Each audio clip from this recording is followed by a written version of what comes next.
notre premier étirement. Par la suite, toujours pour la région lombaire, pour aller travailler l'étirement, mais aussi la mobilité du dos. Donc, on va vouloir aller bouger la colonne dans une amplitude qui va être la plus normale possible. Donc, pour cet exercice-là, on vient se placer en position à quatre pattes.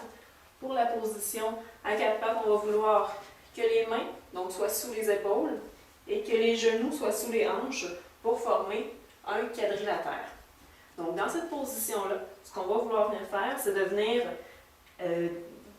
courber le dos, donc en sortant les fesses pour venir travailler la mobilité lombaire. Donc, je viens faire un creux dans le dos sans vouloir plier les bras non plus. Ouais, ça, c'est une affaire que les patients ont de la misère des fois à retenir ou à faire.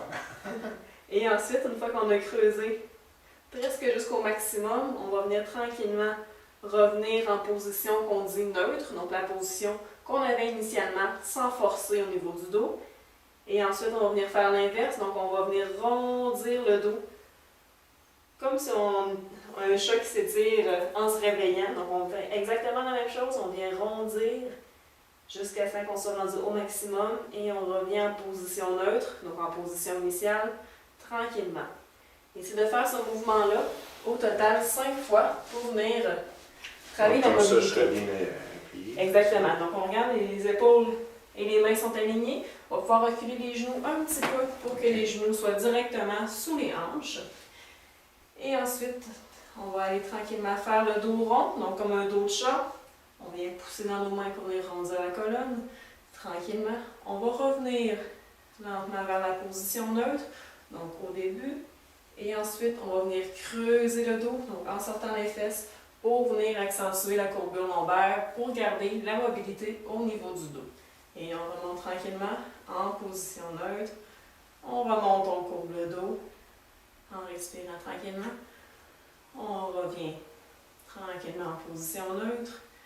Et on refait 5 fois par position ces petits exercices-là pour assouplir la colonne. Ça, c'est une chose, j'oublie de respirer des fois. Exactement. C'est pour ça que c'était mon prochain point, justement. La respiration va être très importante.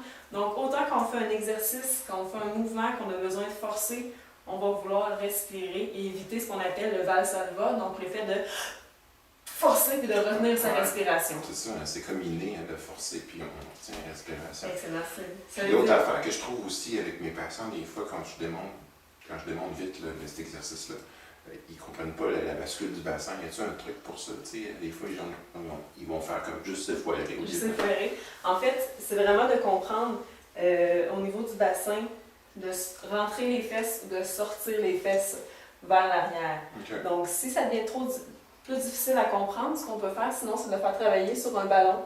Ou est-ce qu'en roulant, c'est plus facile de comprendre la bascule du bassin.